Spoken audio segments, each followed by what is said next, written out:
လုံးပဲမင်္ဂလာပါရှင်ဒီကနေ့မှာတော့ထုံးစံအတိုင်းကျမတို့နှစ်ယောက်ကနေပြီးတော့အပြောသင်ခန်းစာထဲမှာရှိရဲ့စကားသင်္ကေတရောသုံးမှုဆိုတဲ့ခေါင်းစဉ်အောက်ကလေ့ကျင့်ခန်းများကိုပြုလုပ်သွားမှာပဲဖြစ်ပါတယ်ရှင်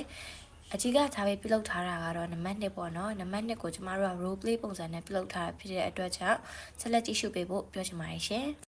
Vivian လေးသုံးပြီးကြည့်ပေးဖို့တောင်းဆိုပါရနော်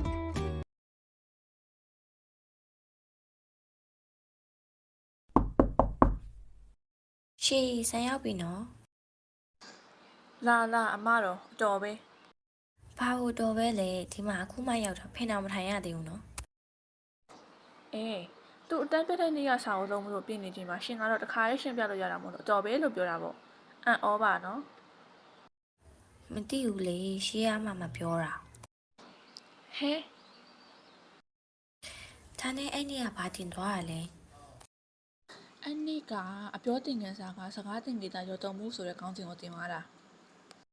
စကားသင်္ကေတရောသုံးမှုအဲ့ဒါကြီးကဘာကြီးလဲ စကားတင်ကြတာရောတော်မှုဆိုတာကဘာသာစကားတစ်ခုကိုအခြေခံအနေနဲ့တုံးဆွဲနေတဲ့အချိန်မှာကွာအခြားဘာသာစကားတစ်ခုရဲ့အစိတ်အပိုင်းတွေရောတော့အသုံးပြုလိုက်တာကိုပြောတာအလွယ်ဆုံးဦးနဲ့ပြောရမယ်ဆိုလို့ရှိရင်ရှီတို့အကုန်မြန်မာစကားပြောနေတယ်အခုတော့မြန်မာစကားပြောနေရင်လည်းတခြားဘာသာစကားကိုတခြားဘာသာစကားကိုညှပ်ပြီးတော့သုံးကြတာပေါ့ဥပမာနဲ့ပြောရမယ်ဆိုလို့ရှိရင် तू ကငါ့ကိုလာ flip ပြီးတော့အခုတော့ course လုပ်သွားတယ်အဲ့လိုမျိုးကွာညှက်သုံးကြတာအင်္ဂလိပ်စကားမဟုတ်လို့တခြားဘာသာစကားတွေအကုန်လုံးကညှက်ပြီးသုံးနေကြတာရှိပါတယ် အော်အဲ့လိုလား အော်ဟုတ်တယ်နောက်ပြီးတော့လည်းမွေးစားစကားလုံးဆိုပြီးတက်ရှိသေးရဲ့ ဟမ်မွေးစားစကားလုံးအဲ့ဒါရောဘာကြီးလဲ မွေးစားစကားလုံးဆိုတာကလို့ပေါ့ဘယ်လိုပြောရမလဲမွေးပြီးတော့စားလိုက်တဲ့သဘောမျိုးလေဟဲစားအခုအတီးပြပြမယ်မွေးစားစကားလုံးဆိုတာကဥပမာပြောရမယ်ဆိုလို့ရှိရင်ဖုန်းကွန်ပျူတာလပ်တော့အဲ့လိုဟာမျိုးကိုကမွေးစားစကားလုံးဆိုပြီးတော့ပြောတာ အဲ့ဒါဆိုရင်ဒီမွေးစားစကားလုံးနဲ့စကားသင်္ကေတကွဲပြားမှုကဘယ်လိုကွဲပြားရလဲ ဟောအဲ့ဒါကလားမွေးစားစကားလုံးကအင်္ဂလိပ်စကားလုံးကနေမြန်မာလိုပြန်ပြီးတော့ပြောခေါ်တာကွာစကားတင်ကြီးတာကြတော့ရှီရိုသုံးနေကြအင်္ဂလိပ်စကားလုံးညှပ်ပြီးတော့သုံးကြတာအင်္ဂလိပ်စကားမဟုတ်လေတခြားဘာသာစကားရောသုံးကြရှိပါအဲ့လိုမျိုးစကားတင်ကြီးတာလို့ပြောရပါတော့စကားတင်ကြီးတာကိုကကြတော့လူကြီးတွေထက်ရှီရိုလိုလူငယ်တွေကပို့ပြီးတော့သုံးတာများကြတယ် အော်အဲ့လိုကွာတာကို okay နည်းနည်းတော့နားလည်လောက်ပြီလို့ထင်တယ်နော်နားမလည်လို့ရှိရင်လည်းဒီတင်ငန်းစာကိုဖတ်ကြည့်လိုက်တော့နော်အမကြီး ဟဲ့အကုန်ရှင်းပြအောင်လေ ဟာအကုန်ရှင်းပြလို့ရှိရင်ဒီအပြင်မသွားပဲနေမှာပေါ့မဆန်ရင်အားအကြောင်းမလို့ဖတ်ကြည့်ထားလိုက်နော် ရှေ့ရပဲသွားမလို့လဲ ကော်ဖီဆိုင်အောင်လေလိုက်မယ်မလား ဒါပေါ့ တိသားပဲအားဆိုလို့ရှိရင်မဆန်ဒီရောက်ဖတ်ထားလိုက်လေရှင်ရေသားထုတ်လာမယ်အကယ်၍ရေချိုးပြန်လာလို့မဆန်ထားမတရားရှိလို့ရှိရင်ဆက်ပြီးတော့ရှင်းပြပေးမယ်လေရှင်းပြပြီးလို့ရှိရင်တော့ကော်ဖီဆိုင်သွားကြတာပေါ့ okay ဖတ်ထားလိုက်မယ်နော် 1 hour later. โอเคလားမဆန် နည်းနည်း okay ရယ် ဘာလို့မရသေးရတယ်မဆန် ဒီမှာလေအကြောင်းရင်းခံနေပါရတိတ်နားမလဲဘူး အဲ့ဒါကဒီစကားတင်ကြီးတာရောတုံးချင်းကဘာသာစကားဆိုင်ရာအကြောင်းရင်းကတရက်နဲ့လူမှုဆိုင်ရာအကြောင်းရင်းက၄ရက်အဲ့နှစ်ခုမှမဟုတ်တည်ရဒါပေမဲ့မဆန်အဲ့ဒါတရက် serious ကြီးမထားနဲ့ကွာတကယ်မဆန်မှတ်ထားရမှာကဘာလဲဆိုတော့ဘာသာရေးစကားတင်ကြီးတာမှာဘာသာရေးရသုံးတာရှိမယ်နောက်ပြီးတော့နိုင်ငံရေးအရာရှိမယ်နောက်တော့နေထိုင်ရာဒေသနဲ့လူမှုအလွှာအစင်တန်းဆိုရရှိမယ်ကွာပထမဆုံးဘာသာရေးမှာကြတော့ဒီမှာပါတဲ့အတိုင်းပဲမြန်မာပိုင်းစကားကိုရောသုံးကြရတယ်ဥပမာပါလဲဆိုတော့ပညာဆိုတာကမြန်မာစကားမဟုတ်ပဲပါဏိစကားကွာအဲ့ဒါကိုမွေးစားစကားလုံးအနေနဲ့ဖြူပြီးတော့သုံးလိုက်တာဒါကတော့ဘာသာရေးရယူသုံးတာပေါ့နော်နောက်တစ်ခုကကျတော့နိုင်ငံရေးအဲ့ဒီတုန်းကသူတို့ကအင်္ဂလိပ်တွေကြီးဆိုရခက်လေအဲ့တော့ဒီအင်္ဂလိပ်ဘာသာစကားကိုမွေးစားစကားလုံးအနေနဲ့ယူလိုက်ပြီးတော့အင်္ဂလိပ်စကားနဲ့ညှပ်ပြောကြတယ်နောက်တစ်ခုကကျနေထိုင်ရာဒေသအဲ့ဒါကကျတော့မျိုးပေါ်နဲ့ရွာဘက်လို့ပြောရမလားမျိုးပေါ်နဲ့ရွာဘက်ဆိုလို့ရှိရင်ကွာစကားပြောဆိုပုံနဲ့လုံးဝမတူလေမျိုးဘက်ကကြတော့ရှေးကြပြီးတော့မျိုးပေါ်ကကြတော့ဒီအင်္ဂလိပ်ဘာသာစကားလို့တခြားဘာသာစကားတွေနဲ့သုံးကြရရှိရကွာနောက်တော့လူမှုလာနဲ့ပတ်သက်ပြီးတော့လည်းစကားတင်ကြတာတွေသုံးကြတယ်ဆိုတော့အဲ့ဒီလေးမျိုးကွာသွားရကွာအခုရှင်းပြသွားတာကိုရှင်းရလားအမကြီး ရှင်းနေဆင်လည်းပြေ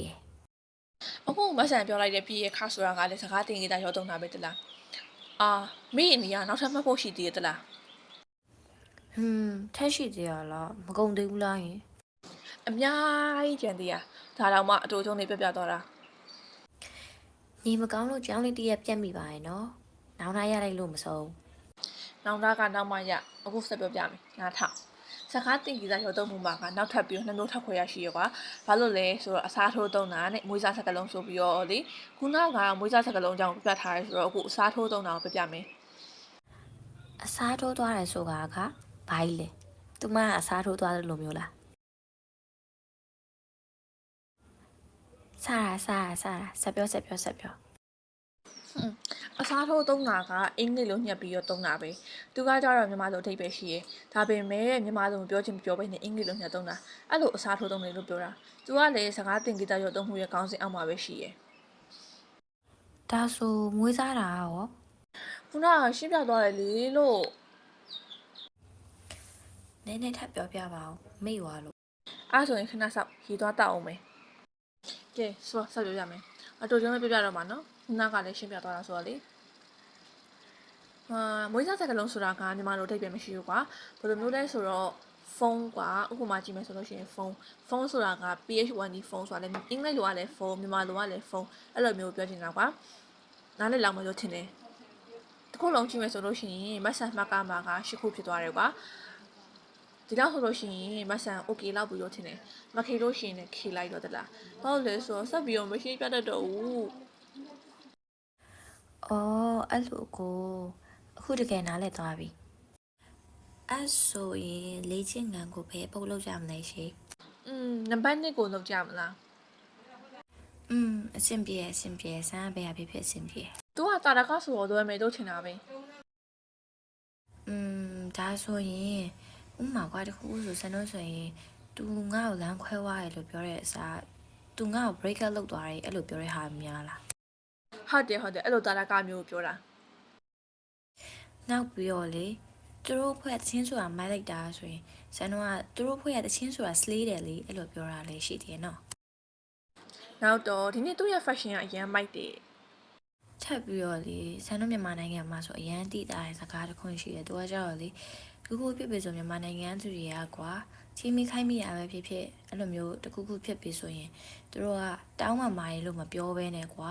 သူများနိုင်ငံစကားဖြစ်တဲ့ sorry ဆိုတဲ့တခုနဲ့ပြောသွားတာမျိုးလဲတွေ့ရတယ်လေ ဟုတ်တယ်အဲ့ဆိုလို့ရှိရင်ဆက်တော်လောက်ပြီလေနော်နောက်မှပဲဆက်လုပ်ကြတော့အခုတော့ coffee တန်တိုးကြမယ်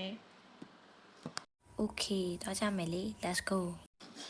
လူတွေကဒီစကားတင်ဂီတကိုလူမှုပတ်ဝန်းကျင်မှာဘာလို့သုံးကြရလဲဘာလို့လဲဆိုတော့ဒီစကားကိုအကျဉ်းမပြောချင်လို့